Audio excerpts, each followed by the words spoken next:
So I messed up initially. I don't know, this video stopped recording, but I put a handful of pellets in, started smelling the smoke, so now I'm putting this sear plate handle back in. And you can see the smoke.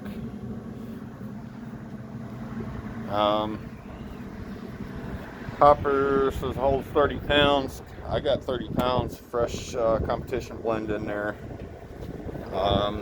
This is what I store them in. And this is what finally came today. I ordered it from Pit Boss. I got it 3 days. This is the actual Sportsman cover with the orange trim and Sportsman on it. I was told I could have used my Austin XL, but I want the one that fits this. You know, all the trim, orange lettering, it makes the grill pop. They could have put a little bit more on here and made it look cooler, so I need to get these racks in so I can get the burn off. I've heard a lot of people say they're going to do a burn out grill, guys. It sounds funny, but it's burn off. So I got this one upside down.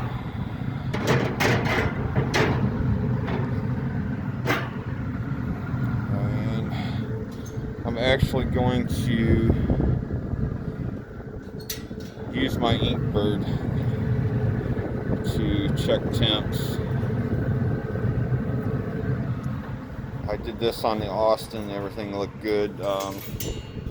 I'll probably put the LEDs in this thing later. So let's see here. I use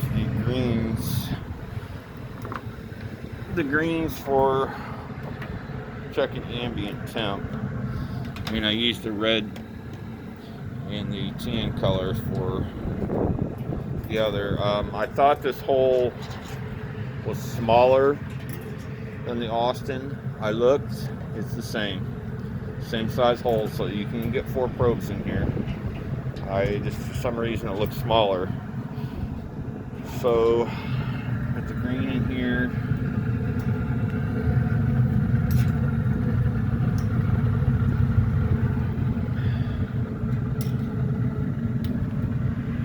Alright, got the green one in there. The teal one is going to go in here. So this will be number 3 on the probe.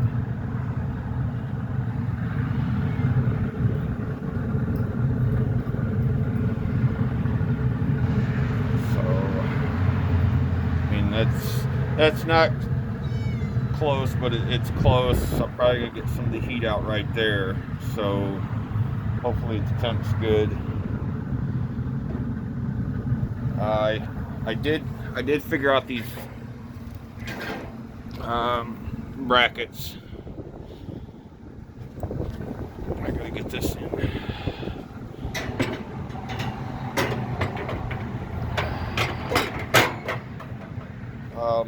Yeah, basically the brackets fit in the slots, like I showed in the build video. This rack will sit on the top of that rack, but it's a bear to get in. And then the jerky rack would slide. Get turned around. Jerky rack would slide in under here, and that hook, if you run the jerky rack on top, that hook would fit inside. Alright, so we're at 130 on the smoke setting, and this lid's open, so I'm going to close the lid. I realized after I did the last build video, I don't have the thermostat there. I kind of wish I did. It works as a good reference. So let's turn the Inkbird on.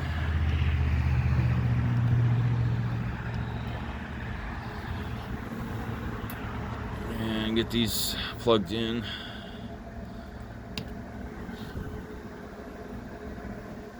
Uh-oh. Ah, my battery's dead. Yep, my battery's dead on the Inkbird.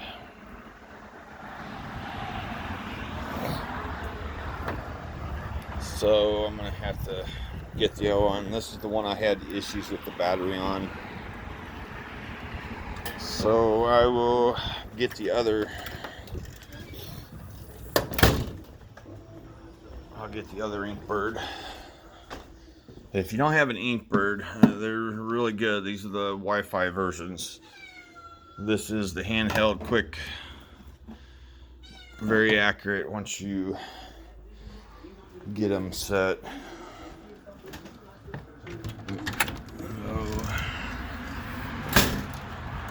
That's great, baby. My girlfriend found his brother this morning at the old house alongside the road. It looks like he got hit in the head. I only seen a little bit of blood in his mouth, so I'm not sure. It kind of sucks because he wasn't a year old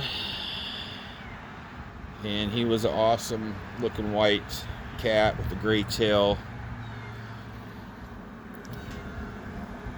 And his fur felt like a rabbit. That's how smooth and fluffy his fur was. It kind of sucks.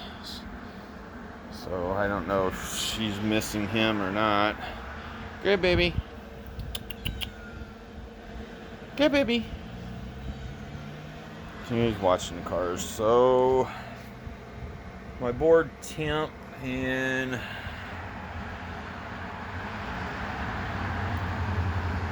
probe temps.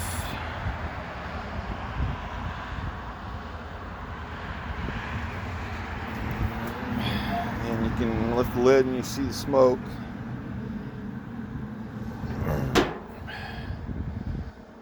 So let's see. So it looks like the board's showing like 130 and my Inkbird is close to 150.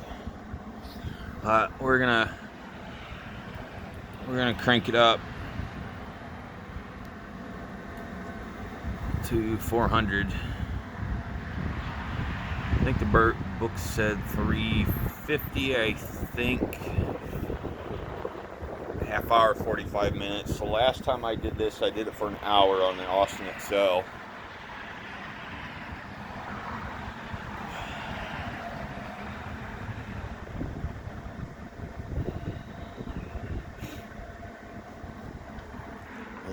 I got cardboard here, so when I take the grills and that out, I lay them on the cardboard. And I've got the old Austin XL box right there against the porch. That just is a wind block for down low. Side by side, the Sportsman sets up a little higher because the legs are a little taller. So that's why that looks the way it does.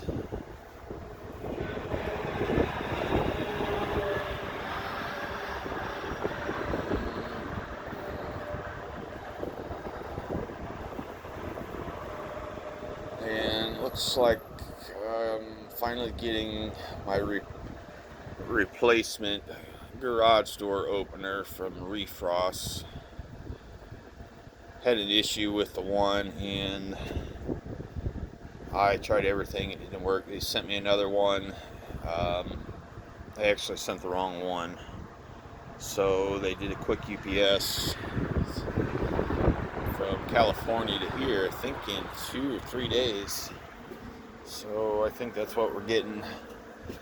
Hello. Thank you. So yeah, this is actually looks like a different model. The garage door opener. It's that big old box for a remote that's about as big as that barcode tag. I'm gonna open it up while we're waiting. We'll check on them temps.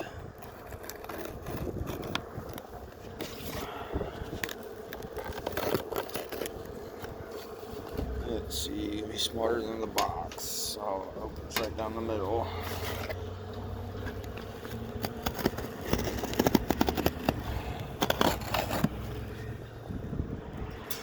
Alright, let's see what we got in here. Yeah, you see how big the box is compared. And yeah, this is some terrible packaging. This little box, this is all that wrapped in there. All for that. Wow. I'm not sure what they were thinking.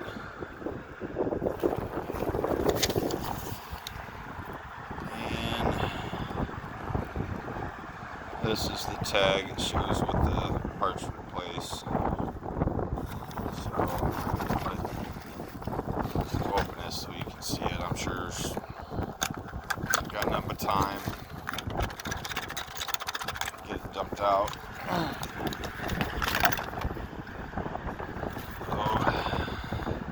There's remotes, 2-button universal remote.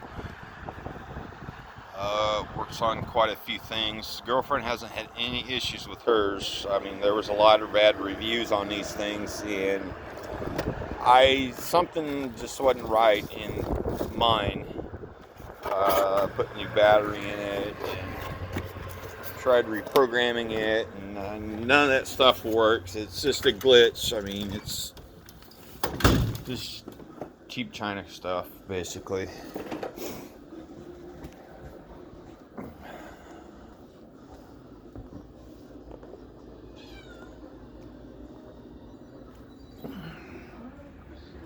There's Ori. What are you doing, Ori? Stay in your house. It's cold out here, no girl. Alright, so we're at 155.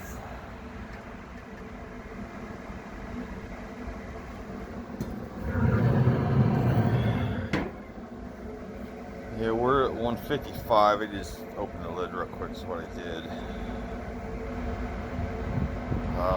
160 now.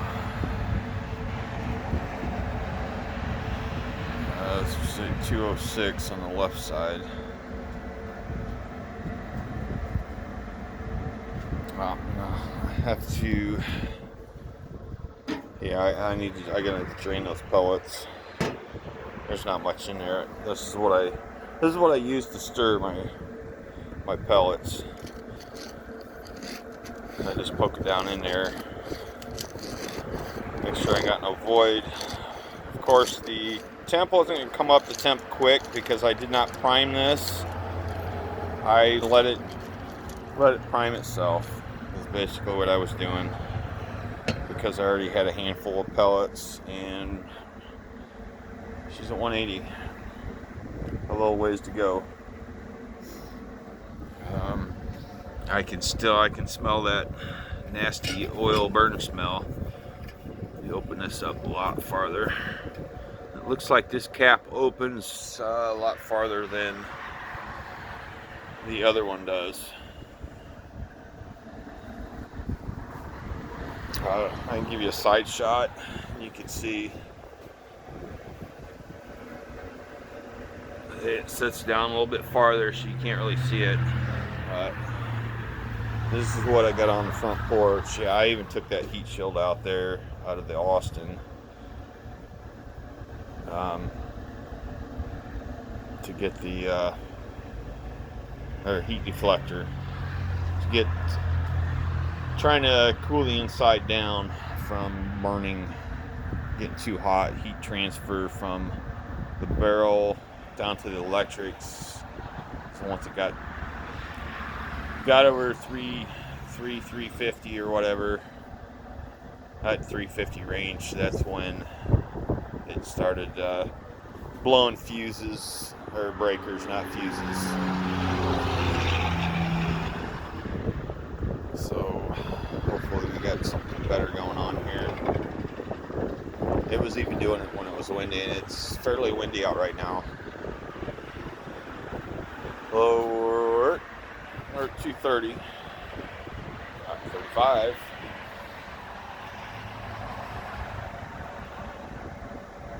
So it's getting there. I guess I've got a place to put probes, to hold the probes, I suppose. Or not.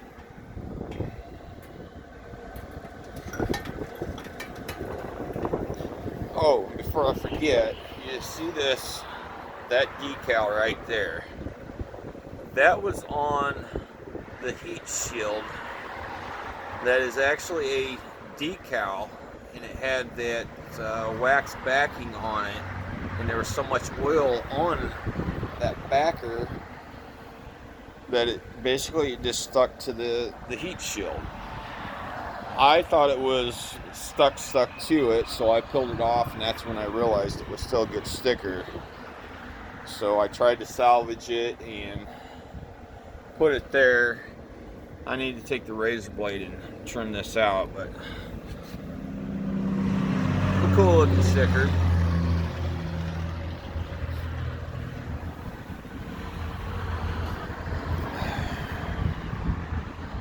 I had the hopper decal on the front of the Austin XL, but the edge of it started peeling up. Basically, like you're seeing this plastic like this. This is the way it was in the box. That was from a rub, and it kind of sucks. I'm going to end up pulling that protective facing off there. I usually leave that stuff on everything.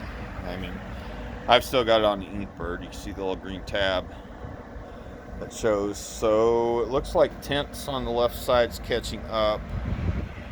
We're at 320 down there. It's about 320. The right side is climbing.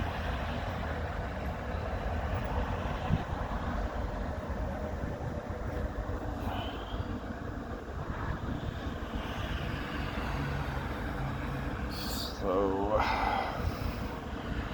I'll probably end up putting that, taking the heat shield, or heat deflector, I guess they call it, out of the bottom, and maybe doing the air gap mod. We'll see. It's going to take a little bit of time. It's got to stabilize. I mean, it's still feeding pellets and such, and this has got the gap just like the Austin had. I tried adjusting it out on the hinges, and it doesn't want to do anything. So I'm pushing down on the handle. It's like, I don't know. It could form these things a little bit better. And this side's similar the same way. I'm just gonna have to get that flat pellet stove door seal and put in there. So we're at 390 on the board. We're only at 352 on the probe on the left side, and you've seen where I set it at, and it's at 430. So temps they're starting to catch up for both sides. We just hit 400. So that's at 400. That's about 360, and the right side is about 437. These are close, but these are not ambient probes. These are meat probes, but Inkbird says they're close to work for both. I think I just need to spend the $10 and order actual ambient temp probe for one of the other models, Inkbirds, that will work with this. So we're at 4:15. I can't tell when the auger's kicking on until I hook a set of the LED lights up.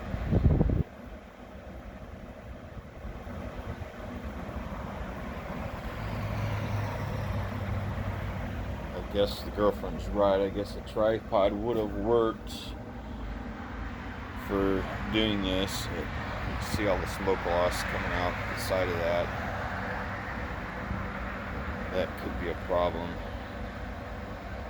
We'll find out. This is just the burn off, so we're up to 440. Well, it's kind of killing me not knowing when the auger's on and off on this. I got so used to it on the Austin that I just knew because the lights. So the next week I'm gonna have to hook another set of them lights up. My oldest daughter, ordered me these 110 LEDs off of Amazon. And I've got 4 more in the house. So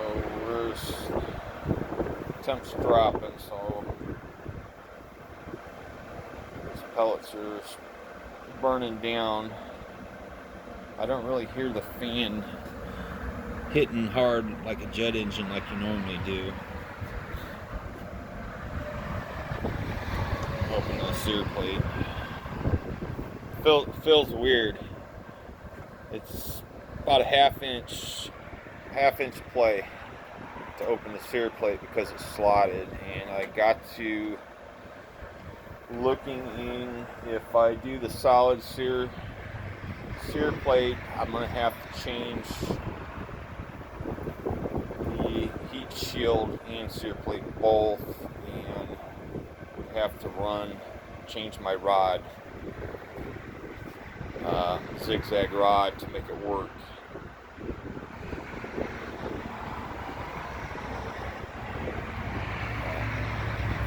The temp's still dropping. Remember, it was at 440 and it started dropping, so we're down at 4 1/4.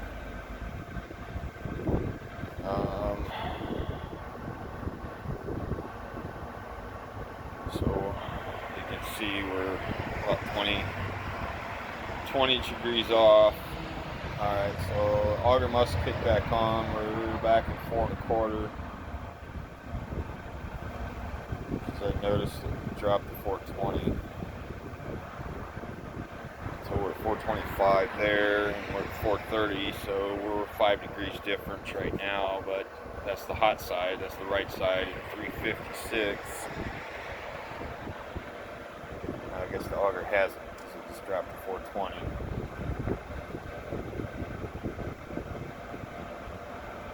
And I'm about 25 minutes in on this burn off. So I started the video and I hit something and it suspended the screen, so it killed the video, so I had to start all over.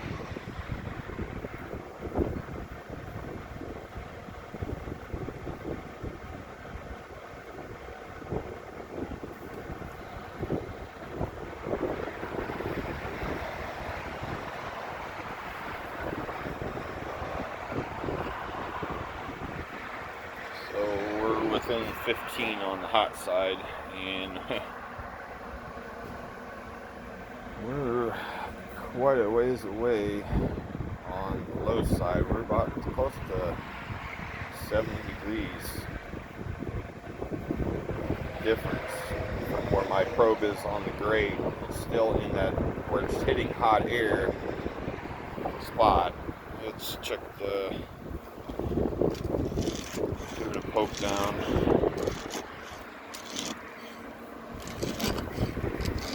And this is all I really do is kind of see how much this is all open. This is still mound up, so you can kind of tell how much pellets I've actually used so far on this burnout or burn off. Gosh damn it, I just said what I said not to say. Temps still dropping to 415, and the hot side of the grill is dropped to 383.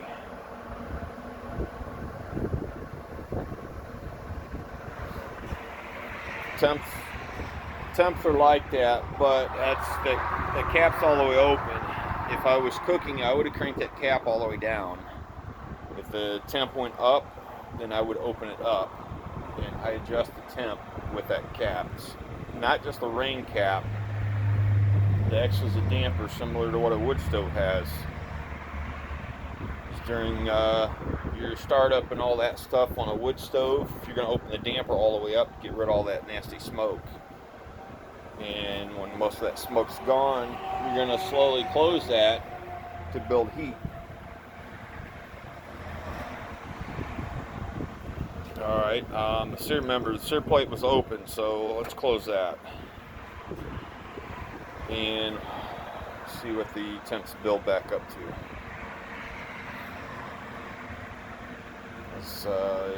With the sear plate open, your heat's coming straight up and basically almost going out, so that's why the right side temp, which is 375, had dropped so drastically, because it wasn't getting that heat, and now we're at 400.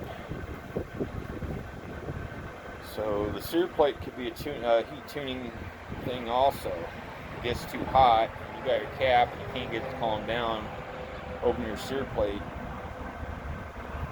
and that might work. See what kind of temps drop. I'm at a 20 degree difference.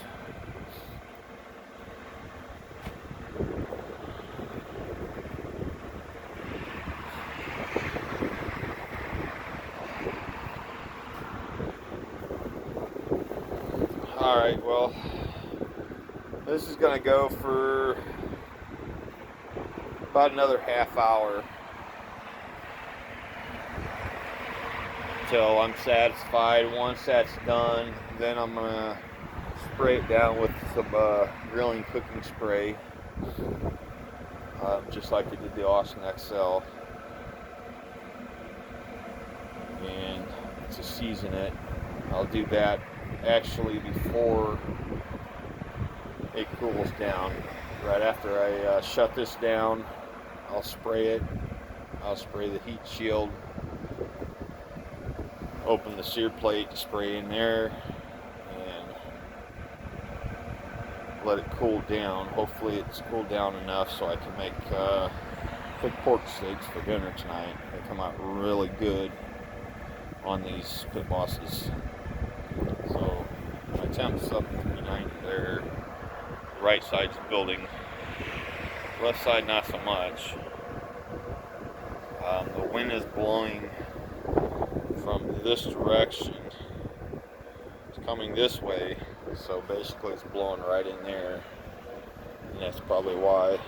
Yeah, I can feel heat. I can feel heat coming out right here. It's about the same coming out the cap. So yeah, that's an issue. I'll have to see what Lowe's has got. Look online and see. I need to find that high temp heat insulation stuff to experiment to fix the Austin XL.